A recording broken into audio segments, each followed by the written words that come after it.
Hi guys, it's Chris with Expat Theory. If you're new to my channel, welcome. If you're returning, welcome back. Today I'm shooting my video from the TA truck stop in Kernersville, North Carolina.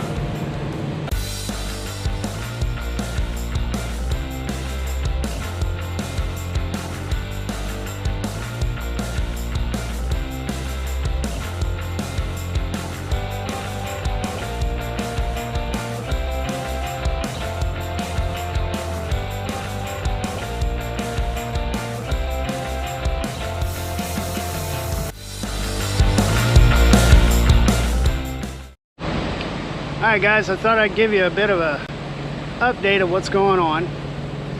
We're trying out a loop here with the company. They've decided to try and set us up on a regular freight schedule all the time. So basically doing the same trips over and over and over. It may alter a little bit, but generally we're going to be going from North Carolina to Illinois to California back to North Carolina. We're going to do that every week. So far we've done it once. We're kind of seeing how it goes and see how it pays out. That's going to be the big thing, if it's going to pay enough and give us enough miles every week. So we're on our 34-hour break at the moment here at the TA, and I just thought I'd hit you guys up and let you know what's going on. Sad to say, it's another case of shortages popping up again. This is the TA that I've been at a number of times, and I've videoed here before. I normally like coming here and doing my 34-hour break here. It generally has everything I need. You know, it has restaurants, it's got showers, it's got laundry facilities. It's within a half hour to my co-driver's home. It's just convenient, usually. But with everything that's going on now, apparently they don't have enough staff or food to keep the restaurants open any kind of decent hours at all. So they're not opening up early, they're closing down very early.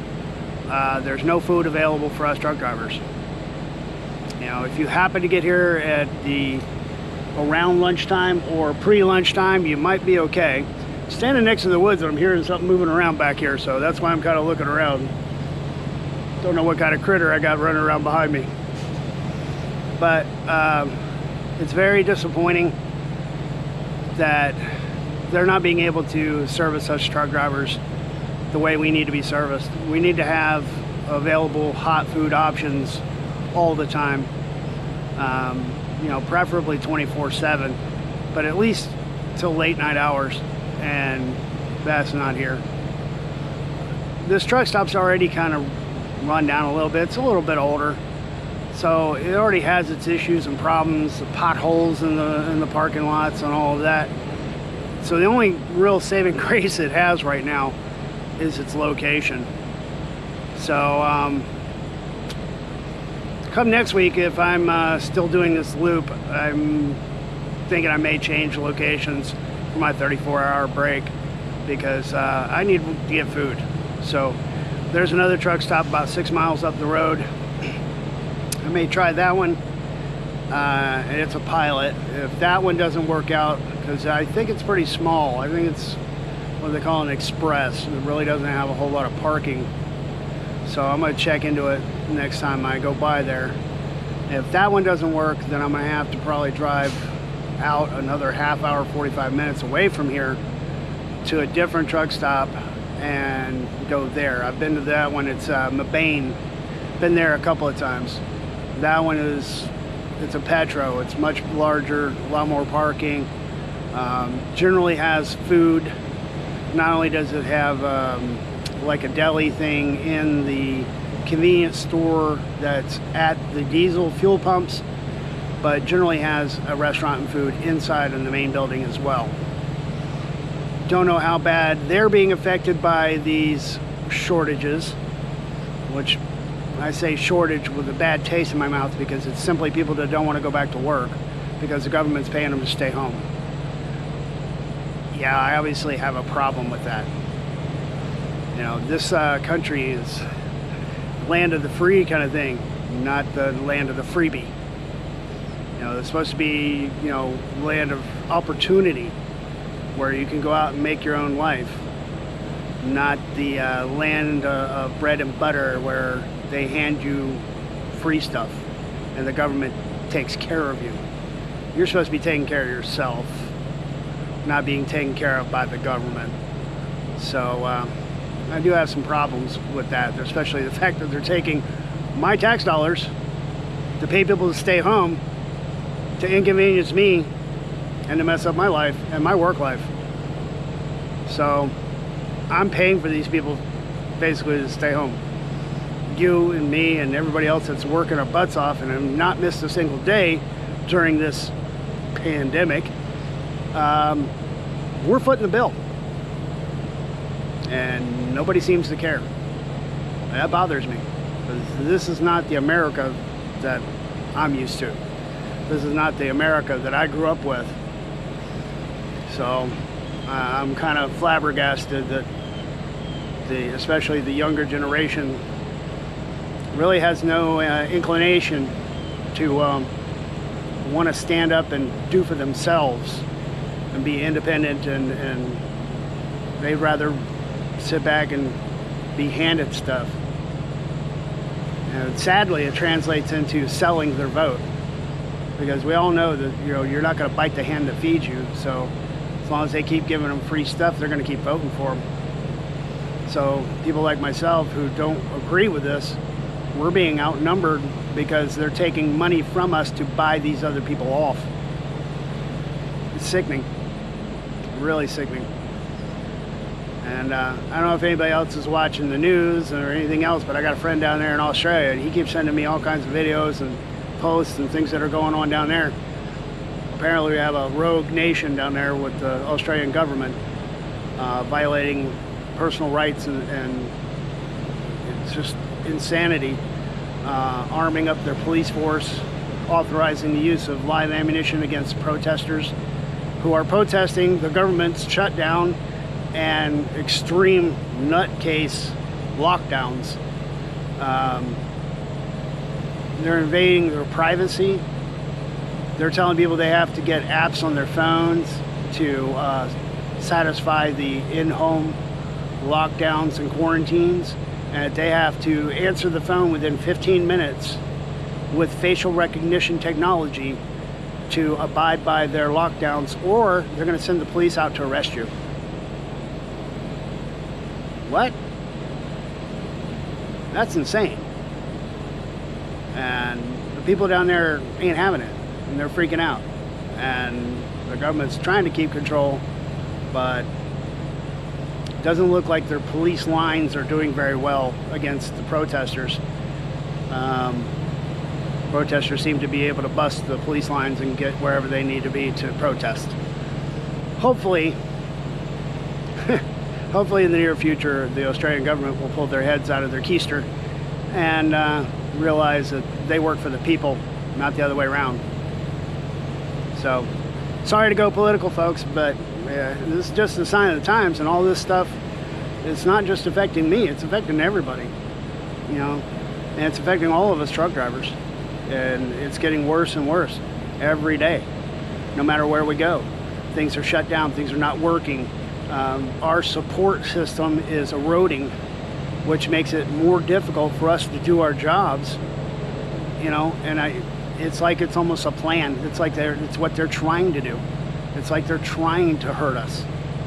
And no, there's no relief in sight.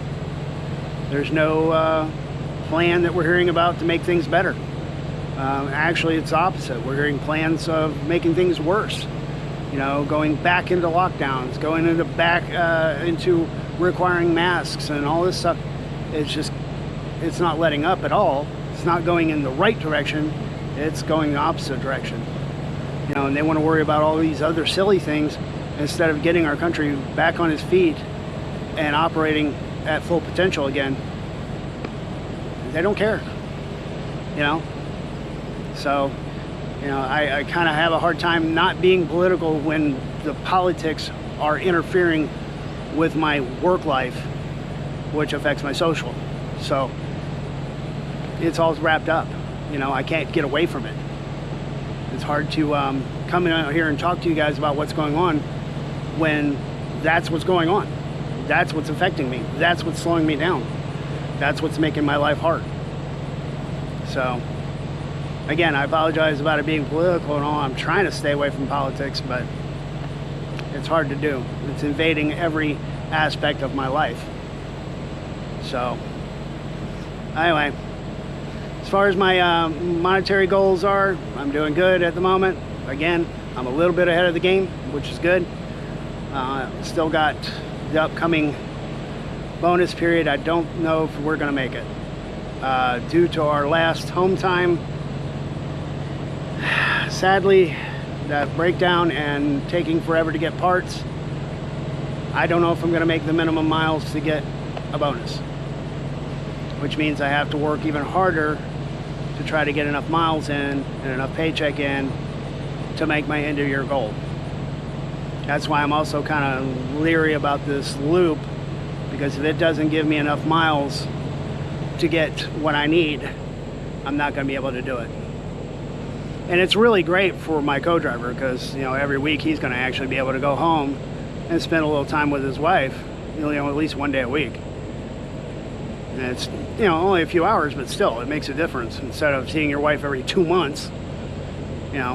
But if it just doesn't pay out enough and doesn't meet up to the maximum potential that I need, I'm going to have to come off of it.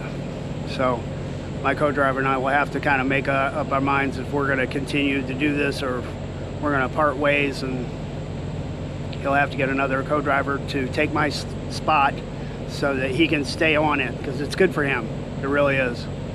And I wouldn't blame him. I wouldn't blame him, because it's pretty much what he needs. He's getting enough money for him, probably. I don't know that for sure yet, but it's probably going to be enough money for him and enough of a bonus that he gets to go home and see his wife all the time. It might be a really good thing for him, but for me, if it doesn't meet up to the money, then it's no good for me. So I may end up having to switch out and get another co-driver, another truck, and continue with doing what I was doing before, which is taking the loads as they come and finishing them as fast as possible to pick up the next one and go everywhere and anywhere. So that's kind of where I'm at with the financials, and other than that, everything's going good. The home life's good. The new car's nice. I love it. Every time I get to go home and drive it around town, it's nice to have a good working vehicle. It's comfortable. I really like that whole Android Auto setup where my phone connects up with the car. It gives me, my music. It gives me my navigation system. It's super convenient. I really like it. And it's a sporty little car, so I dig it. And let's see, other than that, everything's going good. Not being able to spend as much time here recently online, I generally try to jump into some of the other people, some of the other YouTubers' videos and live chats and live streams and stuff. Just my clock has been crazy. My start times, finish times. Hello, now we know what was making noise. Hi, puppy. A little bit scared, but cute puppy. Hi, puppy. Yes, you are. You're pretty. So anyway, now we know what was making noise in the bushes behind me. So, my apologies go out to my YouTube friends that I'm not being able to jump in on your live streams as much as I have been. It's just been a really crazy schedule lately. But I try to catch you when I can. And I'm always available, so you can always, hit me up, shoot me an email, hit me on Messenger, whatever. Leave me a comment on YouTube and I'll get back to you. So, and that goes for anybody. If you guys want to leave me a message or whatever, give me an email address or Messenger or whatever. I have no problems with trying to get back to you and answer any questions or respond to any comments you have or whatever. So, anyway, I'm going to end this here. There won't be any lines between the mirrors on this one because this one ran a little bit long. So, anyway, that's going to be my video for the day. You guys have a good one. We'll catch you in the next video.